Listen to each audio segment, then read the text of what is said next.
इस कार्यक्रम के पुण्यार्चक हैं निवेदक सकल दिगंबर जैन समाज सतना मध्य प्रदेश। ओम नमः सिद्धेभ्यः।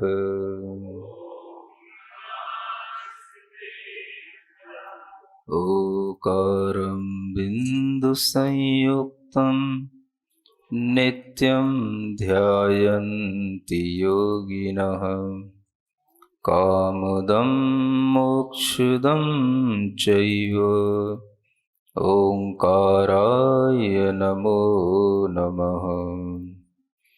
अरहमित्यक्षरं ब्रह्म वाचकं परमेष्ठिनः सिद्धचक्रस्य सद्बीजं सर्वतः प्रणमाम्यहम्। अनंतानंत सिद्ध परमेष्ठी भगवान की, देवादिदेव 1008 श्री शांतिनाथ भगवान की, वर्तमान शासन नायक श्री वर्धमान महावीर भगवान की, परम पूज्य आचार्य गुरुवर श्री विद्यासागर जी महाराज की।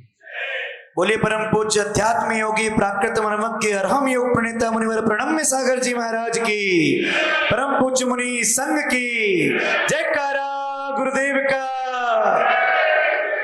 नमोस्तु करिए, नमोस्तु गुरुवर, नमोस्तु। पागल है दुनिया ऐसा कहने की जरूरत नहीं पड़ेगी, बस आपको समझ में आएगा और कहना भी नहीं किसी से। नहीं समझे कह मत देना। आज मैं महाराज के प्रवचन सुनने आया, तू तो पागल है, दुनिया पागल है, कहना नहीं है। ये सिर्फ रियलाइज करने की चीजें हैं।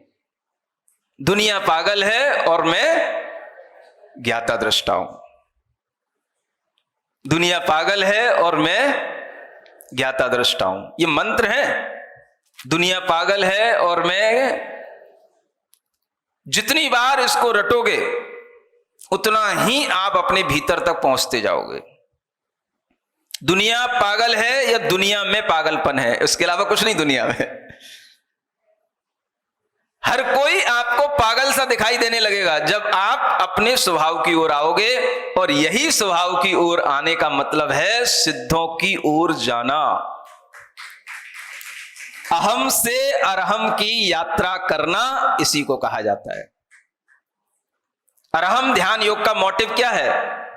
अहम से अरहम की यात्रा करना। जो अहम अहम हमारे अंदर भरा है, मैं ये मैं ये मैं ये मैं वो मैं वो मैं वो, ये सब छोड़ करके अरहम की ओर अगर चलना है तो थोड़ा ज्ञाता दृष्टा स्वभाव में आना पड़ेगा। और यही साधना आपको ध्यान के साथ कराई जाती है, और इसमें आनंद आता है लोगों को।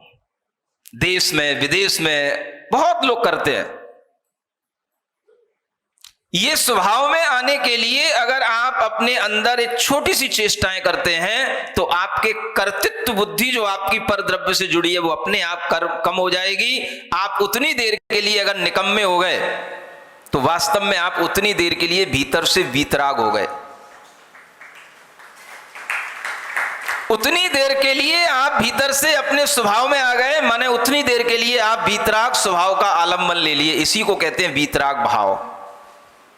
कोई से मुझे कोई राग नहीं है, किसी से मुझे कोई द्वेष नहीं है। मैं अपनी पत्नी को भी देख रहा हूं तो राग से नहीं देख रहा हूं, ये मेरी पत्नी है, नहीं, सी इज ओनली ए लेडी। थोड़ी देर के लिए तो देखो उसको ऐसे। अगर आपके अंदर ये माई और माइन का भाव थोड़ा सा कम होगा तो आप कुछ धर्म का भीतर से बीज बो पाओगे, धर्म का कुछ फल आप प्राप्त कर पाओगे। अन्यथा ये पूजा विधान सब अनादिकाल से होते आए हैं, कुछ नहीं होने जाने का। वो तो मैना सुंदरी थी, उसने तो थोड़ा भी अपने पति का कोड भी दूर कर लिया था। तुम तो कुछ वो भी नहीं कर सकते हो। तुम कुछ नहीं कर सकते हो। तुम तो एक जुकाम भी दूर नहीं कर सकते हो कभी। मतलब कि विधान करके अगर जुकाम भी दूर करने की कोशिश करो वो भी नहीं होगा तुम्हारे से। कोई एक छोटी सी बीमारी हो वो भी दूर नहीं होगी, कोड वोड तो बहुत दूर की बात है। तो ये सब बातें से कुछ नहीं होने जाने का जब तक आपको ये पता ना हो कि हमें इस पूजा का प्रयोजन क्या, हमें सिद्ध भगवान जिनकी हम आराधना कर रहे हैं वो हैं क्या। ज्ञाता दृष्टा ये भाव जानना बहुत जरूरी है। और इस ज्ञाता दृष्टा भाव में आने पर ही आपको ये लगेगा स्वदेह प्रमिति, मैं कितना हूं, स्वदेह बराबर हूं। माने मैं दुनिया में समझ रहा हूं मैं बहुत बड़ा बिजनेसमैन हूं, मैं बहुत बड़ा कंपनी का मालिक हूं, मैं बहुत बड़ा नेता हूं, मैं बहुत बड़ा हीरो हूं। तुम कुछ नहीं हो। जिस दिन तुम्हें 99 डिग्री टेम्परेचर हो जाएगा 98 की जगह, तुम्हें अपनी औकात समझ में आ जाएगी, मैं क्या हूं, मैं किसको बचाना है। तो आदमी को अपने आप समझ में आ जाता मुझे किसको बचाना है, मैं क्या हूं, मैं कितना हूं। जब ज्वर आएगा तो ज्वर कितने में आएगा, बुखार कितने में आएगा, जितना मेरा शरीर है उतने में ही बुखार आ रहा है और उतना ही मैं हूं, बस तब आपको समझ में आएगा यही मैं हूं। अब ये उतर जाए तो मुझे कुछ शांति मिले। स्वदेह के बराबर ही आत्मा है, इसके अलावा कुछ नहीं है, सिर्फ मान्यताएं हैं, मानना है। जैसे हमने कागज के नोटों में मान लिया 10 लाख हैं, ये 5 लाख हैं, ये मेरा साम्राज्य है, ये सिर्फ मान्यताएं हैं, कुछ नहीं है। आप क्या हो, आप सिर्फ उतने ही हो जितना आपका शरीर है, और आपके शरीर में जो चेतना आपके अंदर विद्यमान है वही आपका प्रमाण है। उतनी ही आप भूमि घेरे हुए हो, बाकी सब तो अपराध के दरिजे में आने वाली चीजें हैं। क्या सुन रहे हो? जितनी जमीन पर तुम बैठे हो बस उतने ही हो, बाकी तो सब तुमने अपराध कर रखा है, वो सब तुमने ग्रहण कर रखा है, दूसरे से छीन रखा है, दूसरे के हिस्से का ले रखा है, जबरदस्ती कब्जा कर रखा है, आपका कुछ नहीं है। स्वदेह प्रमिति, भगवान सिद्ध भी जो उनकी देह थी बस उतनी देह प्रमाण ही उनकी आत्मा रह गई, उसके अलावा सब छोड़ दिया, छूट गया। जो अपना है ही नहीं है वो छूटेगा तो ही, वो सब उनसे अलग हो चुका। इसी तरह से हमें अपना स्व संवेदन करने के लिए ये भावना करनी चाहिए कि मैं अपने स्वदेह प्रमाण चैतन्य आत्मा हूं, स्वदेह में स्थित हूं। मैं अपनी देह को छोड़ करके किसी दूसरे की देह में कभी भी स्थित नहीं हो सकता, और कोई दूसरा भी अपनी देह छोड़ करके मेरी देह में स्थित नहीं हो सकता। हर कोई जीव यहां पर स्वदेह प्रमिति के साथ रह रहा है। यह स्वदेह प्रमाण, बस हर जीव अपनी अपनी देह प्रमाण है, छोटा हो बड़ा हो। ये उसके अंदर जो छोटा और बड़ापन आ जाता है, ये उपसमाहार विस्तार धर्मा, ये संसारी जीव का ये धर्म है। कभी वो समाहार कर लेता है, माने संकोच कर लेता है, और कभी विस्तार स्वभाव वाला होकर के बड़ा बन जाता है। कभी डायनासोर और हाथी की तरह, बड़े बड़े मगरमच्छों की तरह बड़ा शरीर वाला हो जाता है, और कभी छोटे छोटे वायरस की तरह, छोटे जीव जंतुओं की तरह छोटे शरीर वाला हो जाता है। ये उसका एक धर्म है। कौन सा? उपसमाहार माने उपसंहार कर लेना, समेट लेना, और विस्तार धर्मा, विस्तार कर लेना। आत्मा का विस्तार भी हो जाता है, आत्मा का संकोच भी हो जाता है। ये उसका अपना धर्म है, और उस धर्म के कारण से कोई जीव छोटा कोई जीव बड़ा दिखाई देता है, लेकिन है हर जीव अपनी देह बराबर स्वदेह प्रमाण है। इसके अलावा इस संसार में कोई भी जीव अपनी देह को छोड़ करके कहीं पर भी रह नहीं सकता है। हर किसी को अपना स्व संवेदन करने के लिए इस तरह से ज्ञाता दृष्टा भाव में आकर के स्व संवेद्य गम्य में हूं, ऐसा भाव करना चाहिए। और ये भाव अगर यहां पर आप कुर्सी पर भी बैठे बैठे करोगे तो भी हो जाएगा। आप लोग जो मुनि संघ यहाँ सतना में पधारा है, उनको रोकने के लिए भरसक जोर लगाएंगे। ऐसे मंगल दिन की शुरुआत आज से होती है। ये जितने भी बाहर के लोग आते हैं, ये सपोर्ट करने के लिए आते हैं कि महाराज आप जहाँ पर हो वहीं पर रहना, कहीं जाना नहीं। और ये लोगों ने अपना एक मानस बना लिया है कि इस बार जो भी यात्रा होगी, जो भी गति होगी, टिकट अगर लेंगे कहीं से भी बनेगी तो सतना की बनेगी। सभी के लिए इस चातुर्मास में अपने अपने मनोभावों को पवित्र करने का एक उल्लास के साथ में भाव तो बनता है, और वह भाव ही बनाना हमारे लिए बहुत आवश्यक है। जीवन में अनेक अवसर आते हैं, जिन अवसरों पर हम बड़े बड़े काम करते हैं। जिनेंद्र भगवान की मंदिर बनते हैं, वेदी प्रतिष्ठा होती है, पंच कल्याणक भी होते हैं, और इन सब कार्यों से भी ज़्यादा लोगों के मन में एक आनंद भाव आता है मुनि महाराज के वर्षा योग के होने का। इसका क्या कारण है? जब हम भगवान की प्रतिष्ठा करते हैं, पंच कल्याणक करते हैं, उस समय पर हम एक जिनालय का निर्माण करते हैं। वह हमारे लिए जिन धर्म की स्थायी प्रभावना का एक कार्य हो जाता है। किंतु जब हम किन्हीं साधुओं के चातुर्मास के लिए उल्लसित होते हैं, उनके लिए जब हमारे मन में आनंद का भाव आता है, तो उस समय पर वह प्रभावना का भाव हमारे अंदर कहीं मंदिर से भी ज़्यादा दिखाई देता है। उसका क्या कारण है? उसका एक ही कारण है कि जब हम भगवान के लिए कुछ करते हैं, मंदिर में कुछ करते हैं, तो हमें करने के बाद में फिर कुछ करना नहीं होता है। हमने भगवान को स्थापित कर दिया, मंदिर बना दिए, अब हम चाहे आए या ना आए, भगवान आपको कुछ भी नहीं कहेंगे। सामने जो आपने स्थापित किए हैं उनकी तरफ से आपको कुछ भी संकेत नहीं मिलेगा। लेकिन जब हम मुनि महाराज के वर्षा योग की स्थापना करते हैं और उसमें शामिल होते हैं, तो ऐसा नहीं है कि हम जैसे मंदिर बना करके घर पर बैठ जाते हैं, ऐसे नहीं बैठ पाएंगे। हमें मुनि महाराज के वर्षा योग की स्थापना के उपरांत भी प्रतिदिन मुनि महाराज के पास में आना पड़ेगा, और प्रतिदिन उनके माध्यम से हमें धर्म लाभ लेना पड़ेगा। इस बात का जो एग्रीमेंट होता है, इसी को कहते हैं श्रावकों के द्वारा की जाने वाली कलश स्थापना। ये भाव सभी के अंदर जब आने लग जाता है कि अब हमें कुछ ना कुछ प्रतिदिन मिलेगा। भगवान के पास आने से तो हमें मांगना पड़ता है, लेना पड़ता है, और यहाँ आकर के तो हमें कुछ नहीं करना पड़ता है, बैठ जाना पड़ता है। ये अपने आप देते जाते हैं, देते जाते हैं, देते जाते हैं। जब व्यक्ति केवल लेने के मूड में हो और देने वाला केवल देने के मूड में हो, तो लेने वाले को बड़ी आसानी लगती है और बड़ा आनंद आता है कि हमें करना कुछ नहीं है, बस जाके बैठ जाओ, अपने आप सब मिलता रहता है। ठीक ऐसा ही भाव प्रवचनों में, उपदेशों में, मोक्ष मार्ग को जानने में, तत्व का उपदेश सुनने में आदमी के अंदर आने लग जाता है।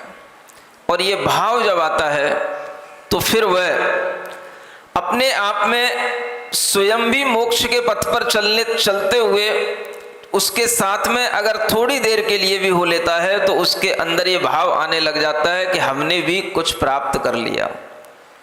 आप देखो, दिन भर में 24 घंटे में आप केवल 1 घंटे हमारी संगति में आते हो, इससे ज़्यादा तो नहीं आते।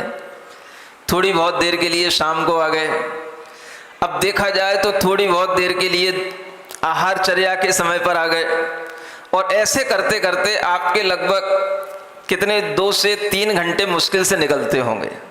इतने निकल आते हैं। 24 घंटे में अगर आपने 3 घंटे भी मुनि महाराज के सानिध्य में निकाल लिए, तो आप ये मान करके चलना कि ये 3 घंटे प्रतिदिन के जुड़ते जुड़ते 5 महीने में कितने घंटे हो जाएंगे? ये इतने घंटे हो जाएंगे कि आपको लगेगा कि जब मुनि महाराज का यहाँ से गमन होगा तो आपको लगेगा कि हमारे पास की कोई बहुत बड़ी चीज छूट गई है, और ये उसी का प्रभाव होता है जो आप हर दिन आ करके अपने अंदर एक कुछ भाव संजोते रहते हैं। आचार्य कहते हैं धन का और धर्म का प्रतिदिन थोड़ा थोड़ा सा भी अगर संग्रह किया जाए तो एक दिन वह सुमेरु पर्वत की तरह बहुत बड़ा हो जाता है। किसका करना है? धन का और धर्म का, दोनों का संग्रह करना है। धन का संग्रह तो आप करते ही रहते हो, वो तो आपकी दुकान चली रही है। धर्म का संग्रह करने के लिए आपको मन बनाना पड़ता है। आपको धर्म का संग्रह करने के लिए चारों तरफ देखना पड़ता है, वो कितना कर रहा है, हम कितना करें, वो कर रहा है कि नहीं कर रहा है, वो जा रहा है कि नहीं जा रहा है, तो हम जाएं, ये आपको सोचना पड़ता है। धन का संग्रह करने के लिए कभी कोई धनिक ये नहीं देखता कि बगल वाले ने दुकान खोली है तो हम दुकान खोलें, पहले वो दुकान खोल ले उसके बाद में हम दुकान खोलें, ऐसा नहीं सोचता। उसमें तो वो सबसे पहले दुकान खोलने को तैयार हो जाता है कि वो ना आ पाए, मैं अपनी पहले दुकान खोल लूं ताकि ग्राहक मेरे पास में पहले आ जाएं। हो सकता है भगवान से प्रार्थना करे, भगवान ये 2 घंटे बाद ही आए, मेरी दुकान 10 बजे खुल जाए तो इसकी 12 ही बजे खुले। ये धनिक के मन के अंदर भाव रहता है जब उसे धन कमाने की इच्छा होती है। लेकिन जब धर्म कमाने की इच्छा होती है तो तू चल मैं आया ऐसा। जब धर्म कमाने की इच्छा होती है तब उसके अंदर ये भाव आने लग जाता है, हाँ हाँ चलो चलो तुम चलो मैं आता हूं। प्रवचन शुरू हो रहे हैं, हाँ हाँ अभी शुरू होने दो मैं आता हूं। प्रवचन शुरू होने के उपरांत जब शुरू हो जाते हैं तब तक भी भगवान की पूजा आदि में लोग लगे रहते हैं, सोचते रहते हैं हाँ अभी तो 8:45 बज रहे हैं, 8:30 बज रही है, अभी महाराज आए होंगे मंच पर, अभी धीरे धीरे शुरुआत होने दो, जब माहौल बनेगा तब तक हम पहुंच जाएंगे। और कुछ लोग तो अंत तक आ ही जाते हैं, कुछ ना मिले तो श्री जिनवाणी जग कल्याणी यही करने को मिल जाए। और ये भी अगर उनने कर ली, इतने में भी वो आ गए तो भी संतुष्ट हो जाते हैं। अगर उनसे कभी पूछा जाए क्यों प्रवचन में आते हो, हाँ आते हैं। रोजाना आते हो? आते हैं। क्या सीखा, क्या जाना? महाराज वो जब आते हैं उस समय आपकी श्री जिनवाणी शुरू हो जाती है, मैं क्या करूं। इस तरीके के भी लोग होते हैं। लेकिन ये तरीका हमारे लिए ये बताता है कि हम धन कमाने की इच्छा में जितना ज्यादा अपना मन लगाते हैं, धर्म कमाने की इच्छा में उतना मन नहीं लगाते हैं। धर्म कमाने के लिए भी व्यक्ति को पहले ये सोचना चाहिए कि जैसे हम धन कमाने के लिए अपनी दुकान पहले खोलने को तैयार होते हैं, हम आगे आगे होने को तैयार होते हैं, ऐसे ही धर्म कमाने के लिए भी हमें आगे होना चाहिए। जब व्यक्ति के अंदर इस तरह की भावना आने लग जाती है तो वो ये नहीं सोचता है कि मैं जब तक प्रवचन समाप्त हो जाएगा तब तक मैं जाकर के बैठ ही जाऊंगा। नहीं, वो सबसे पहले आगे की लाइन में बैठने की कोशिश करता है। स्कूल में भले ही वो बैक बेंचर रहा हो, लेकिन प्रवचन में, धर्म की सभा में वो आगे आकर के अगर बैठने की इच्छा करता है तो इसका मतलब है कि वह धर्म को पहले पहले प्राप्त करने की इच्छा करता है। ऐसी धर्म को प्राप्त करने की इच्छा सभी लोगों के मन के अंदर होनी चाहिए। आने वाले समय में यह जब आपके सामने मौका आ रहा है तो कहते हैं समझदार लोगों को कभी मौका चूकना नहीं चाहिए। और ऐसा मौका जब आपके सामने आया है तो आप अपने मन में ये भावना रखें कि देखो, गुरुदेव हमेशा स्वयं भी अपना कल्याण करते हैं और दूसरों के कल्याण की भी भावना बनाए रखते हैं। और उसी कल्याण की भावना से गुरुदेव ने यह चातुर्मास सतना के लिए दिया है। इसमें उन्हें श्रावक की भी भावनाओं का ध्यान है और मुनि महाराज की भी भावनाओं का ध्यान है। जहां श्रावकों के लिए अच्छा ज्ञान मिले, ध्यान मिले, अच्छी उनके अंदर मनोवृत्तियां बने, शायद इसी भावना से आचार्य महाराज ने इस तरह का हमें आदेश दिया है। और इस आदेश की पूर्ति में अगर अब सहयोगी होंगे तो कौन होंगे? श्रावक होंगे। अभी आप लोग विधान कर रहे हो, अभी तो यहाँ पर पुण्यार्जक परिवार दिखाई दे रहे हैं, कुछ उनके भी परिवार दिखाई दे रहे हैं। जब ये विधान पूरा हो जाएगा तब क्या करोगे? उसके बाद भी कुछ होगा? क्यों पुण्यार्जक सेठ जी? ऐसे ही आगे की पंक्ति में बैठे दिखाई दोगे 5 महीने तक? देखोगे? ऐसा भाव होना चाहिए। ये भाव अगर बनेगा तब जाकर के आपके अंदर ये भावना आएगी कि जैसे हमें धर्म में आगे आना है, वैसे वैसे हमें इस धर्म भाव में भी अपने अंदर आगे आते हुए अपने मन के अंदर की विशुद्धि को बढ़ाते जाना है। और यही हमारे अंदर के मोक्ष मार्ग को बढ़ाने की एक प्रक्रिया होती है। इसलिए भगवंतों की स्तुति करते हुए, आचार्यों की स्तुति करते हुए हमेशा ये भाव रखो, जो स्वयं मोक्ष पथ पर बढ़े जा रहे,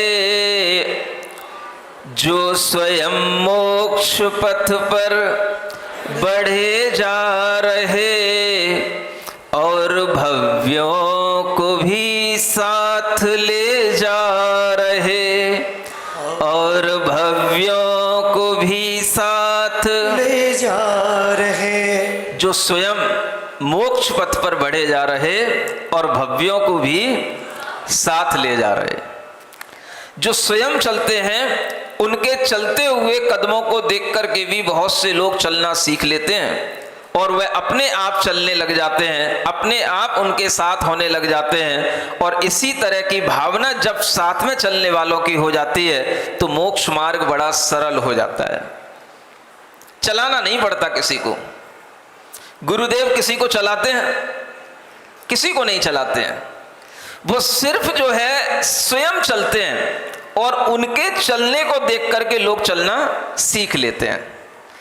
आज अगर हम लोगों ने भी चलना सीखा है तो किसको देख करके? गुरुदेव को देख करके। जब गर्मी के दिनों में उन्होंने आदेश दिया शहपुरा से सतना जाना है, विचार तो आया एकदम से इतनी दूर है, लेकिन वो स्वयं जब चलते हैं तब पता पड़ता है कि आज भी वो वृद्धावस्था में अपनी उम्र के इतने उम्र होने पर भी कितना वह विहार करते हैं। वह वहीं डोंगरगढ़ से अमरकंटक गए और अमरकंटक से फिर डोंगरगढ़ गए। अगर शिष्य के मन में कहीं भाव भी आ गया कि नहीं हमें इतना नहीं जाना, 300 किलोमीटर कहाँ जाएंगे, कहीं आसपास का कोई स्थान दे दो, तो हिम्मत नहीं कर पाएगा शिष्य बोलने की। क्यों नहीं? क्योंकि गुरु चल रहे हैं। जब गुरु चल रहे हैं तो शिष्य कैसे थक सकता है? तो गुरु जब चलते हैं तो उनके चलने को देख करके ही शिष्य चलना सीख लेता है। और अगर उसके मन में कभी कोई कमजोरी आती है तो वो याद कर लेता है, गर्मियों के दिनों में भी गुरु के साथ कितना लंबा लंबा विहार करते थे, आज अपने मन की होने लगी है तो अपने मन के तरह से चलने लगे। ऐसा मन में विचार आते ही सारे प्रश्न शांत हो जाते हैं और गुरु की आज्ञा है तो जैसे गुरु ने आज्ञा दी है वैसा ही करना है। चाहे पानी बरसे या ना बरसे, चाहे गर्मी अपने चरम पर हो, चाहे वो दूसरे महीने में गर्मी आ रही हो, पहले महीने में नहीं भी आ पाई हो, तो भी गुरु की आज्ञा का पालन करने से ही शिष्य को चलना आने लग जाता है। इसलिए गुरु हमेशा चलते हुए शिष्य को अपने आप सब कुछ सिखा देते हैं। जो स्वयं मोक्ष पथ पर बढ़े जा रहे और भव्यों को भी साथ ले जा रहे। किनको साथ ले जाएंगे? वो केवल भव्य जीव ही उनके साथ में जा पाएंगे।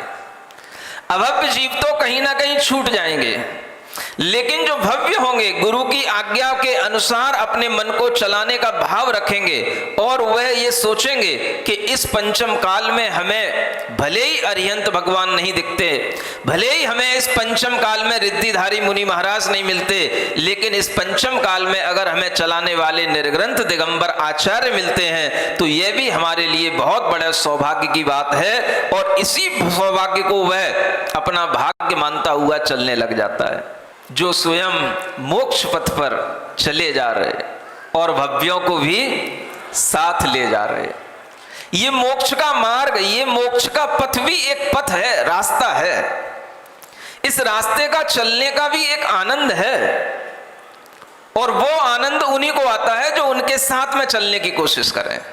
साथ साथ चलते हुए भी अगर कहीं पीछे भी रह जाए तो कोई बात नहीं, लेकिन उनके ध्यान में रहे कि हाँ चल तो उसी रास्ते पर रहा है।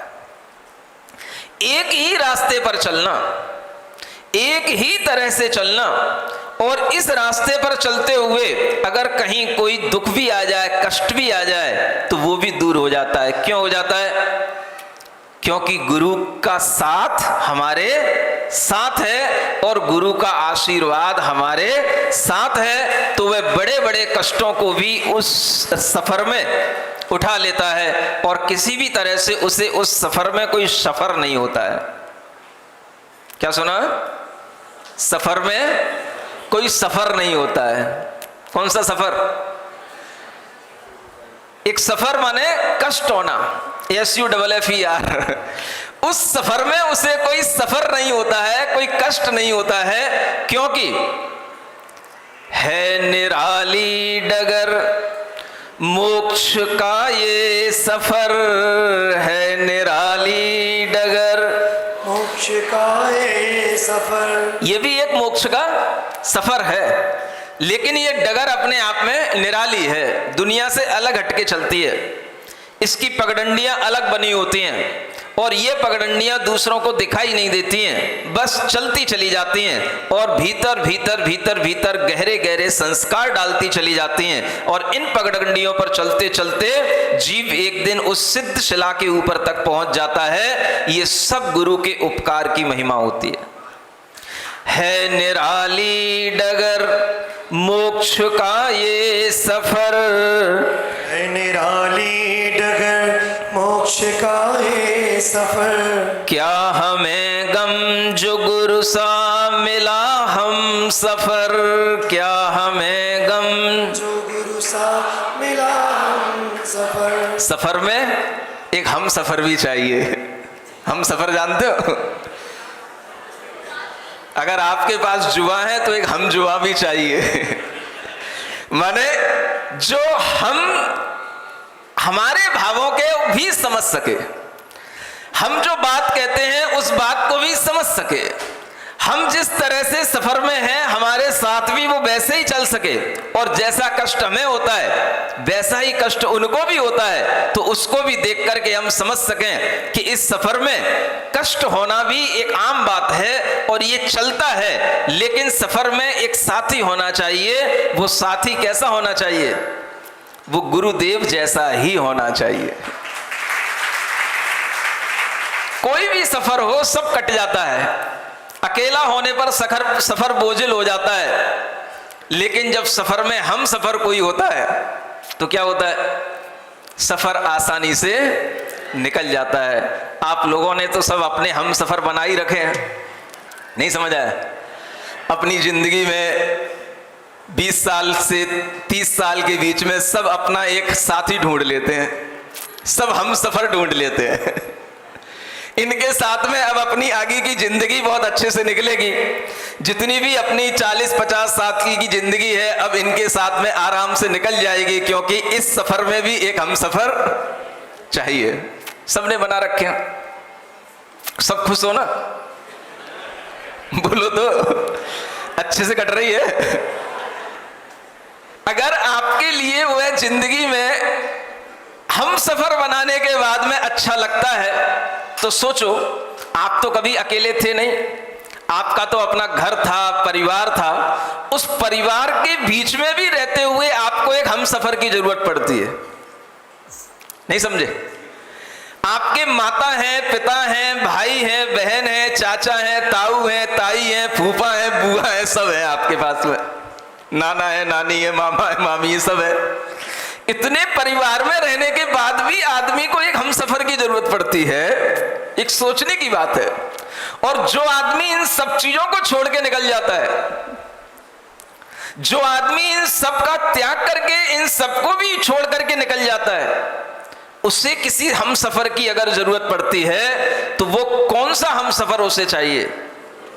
वो आचार्य परमेष्ठी होते हैं, वो गुरुदेव होते हैं, जिनके कारण से वह इन सबको छोड़ करके एक के पीछे पड़ जाता है।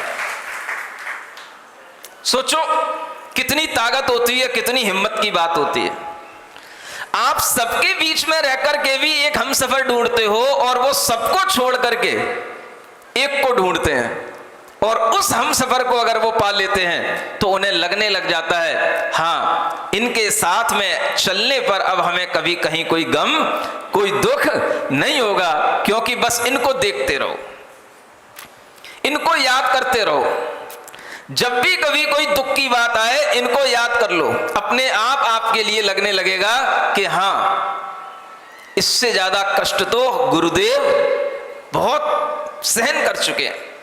किसी भी तरह का गम होगा आपको, अगर अपने गुरु का स्मरण हो जाएगा, उनकी याद आ जाएगी, आपके गम अपने आप हल्के पड़ जाएंगे। आप भी यही सीख लो।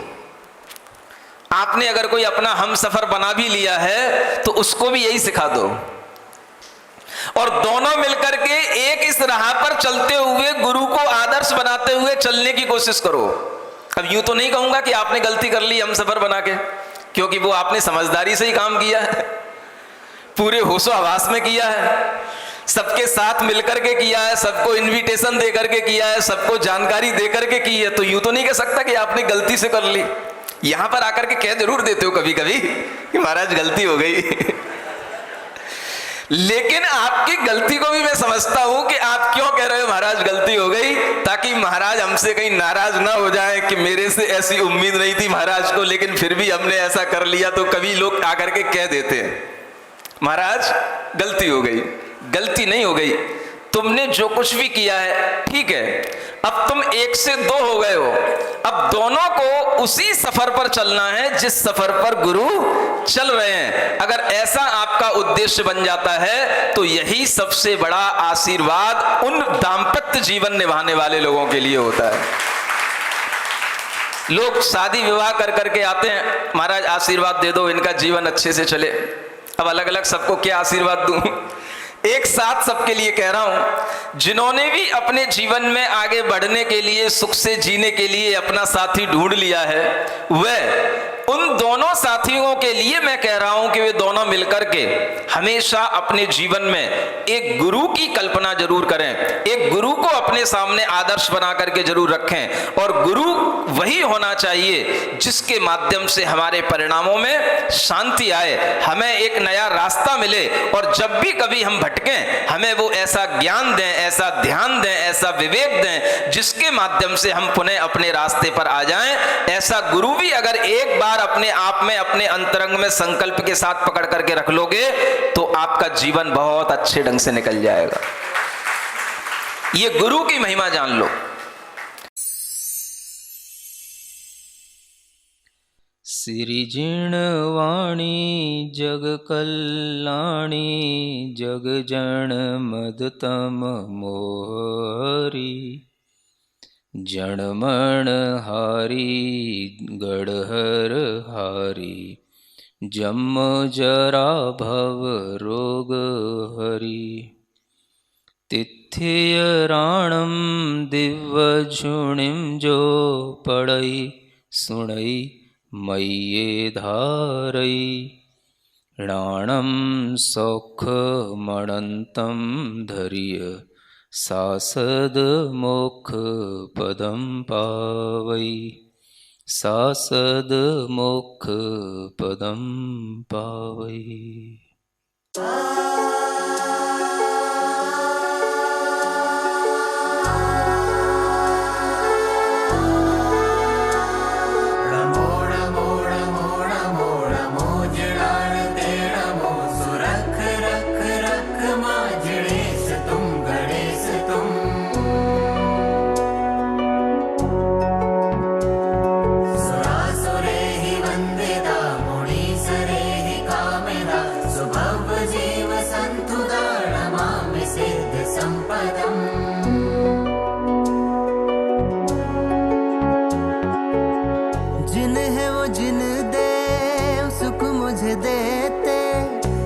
जब ध्याऊं उन्हें दुख हर लेते, उनकी कृपा का पार नहीं पाया। जिनवर तेरी शरण जो भी चले सुख पाए, है पवित्र नाता।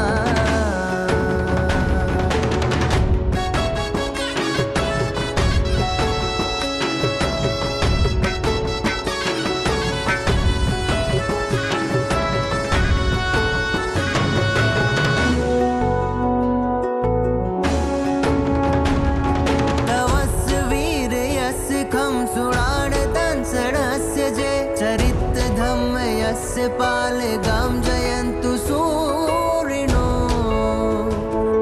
मडम्मि सव्व सत्थ सार भूद तच्छ धारगा मुळंती पाठ गावसम लसंतु धम्म देसगा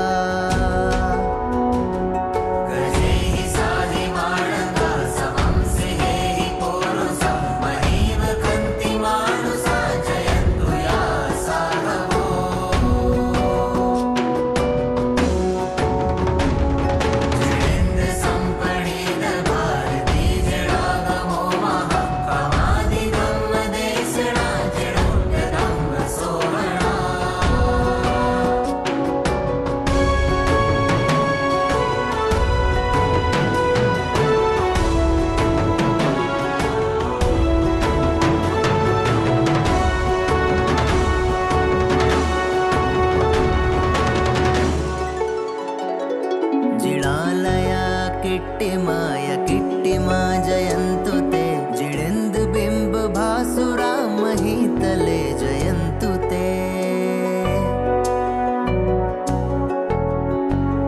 सडा दळाण वावि देवदासया जयन्तु ते सुमंगला भवन्तु मे सुमंगला भवन्तु मे सुहं दिसन्तु मे जिणा सुहं दिसन्तु मे जिणा सुहं दिसन्तु मे जिणा सुहं दिसन्तु मे जिणा सुहं दिसन्तु मे जिणा सुहं दिसन्तु मे जिणा सुहं दिसन्तु मे जिणा सुहं दिसन्तु मे जिणा